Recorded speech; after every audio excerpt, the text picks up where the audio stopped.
बेटा करे तो गलत, दामाद करे तो सही। भावना और प्रकाश की 2 बेटियां और 1 बेटा था।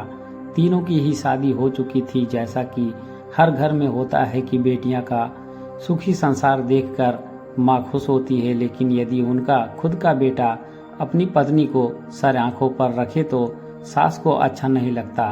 ताने यही मारे जाते हैं कि बहू ने बेटे को बस में कर लिया है। भावना और प्रकाश की बड़ी बेटी विदेश में रहती थी, जो काफी दिनों से उन्हें बुला रही थी, लेकिन भावना और प्रकाश हमेशा ही टालते रहे।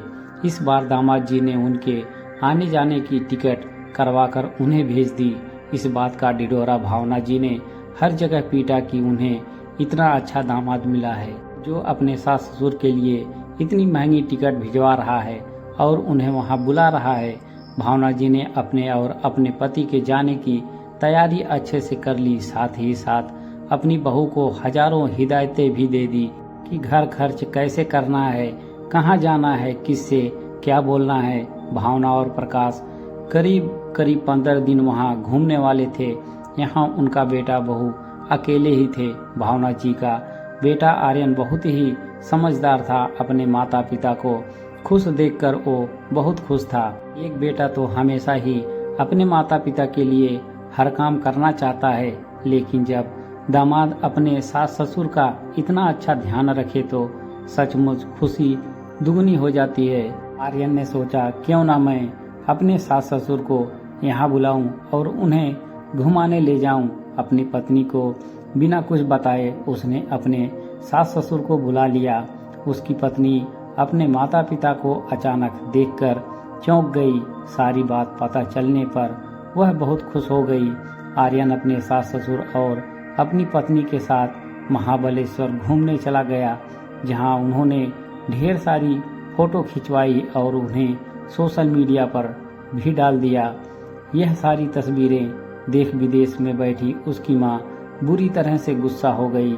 उसने तुरंत फोन करके आर्यन से पूछा कि यह सब क्या हो रहा है, तूने बहू को यह इजाजत कैसे दी कि वह अपने माता पिता को यहाँ बुला ले और तू क्यों अपने ससुर के साथ यहाँ वहाँ घूम रहा है। तब आर्यन ने कहा, माँ मुझे लगा कि जब दीदी जीजा जी ने तुम्हें बुलाया तो तुम इतनी खुश हुई हो, तो मैंने अपने सास ससुर को बुला लिया। इसमें क्या गलत किया? जीजा जी तुम दोनों को प्यार से बुलाकर तुम्हारी और पापा की मेहमान नवाजी कर रहे हैं। वैसे मैं भी अपने सास ससुर का ध्यान रखूं तो उसमें क्या परेशानी है।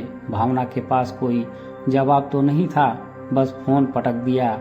तब उनके ही दामाद ने उन्हें समझाया, मम्मी जी जमाना बहुत बदल गया है। लड़की के माँ बाप हो या लड़के के माँ बाप, किसी की इज्जत किसी से कम या ज्यादा नहीं।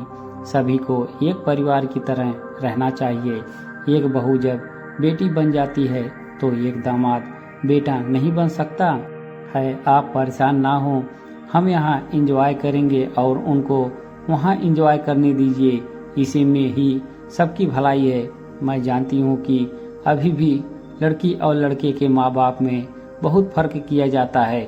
यहाँ तक कि लड़की अपने माँ बाप को कुछ देने से पहले ही 1000 बार सोचती है। उसे पूछना पड़ता है, लेकिन कभी ना कभी यह सोच बदलनी होगी और मुझे लगता है कि अब इसकी शुरुआत हो चुकी है। दोस्तों आपकी क्या राय है कमेंट में जरूर बताएं। हमारे चैनल पर बने रहने के लिए धन्यवाद।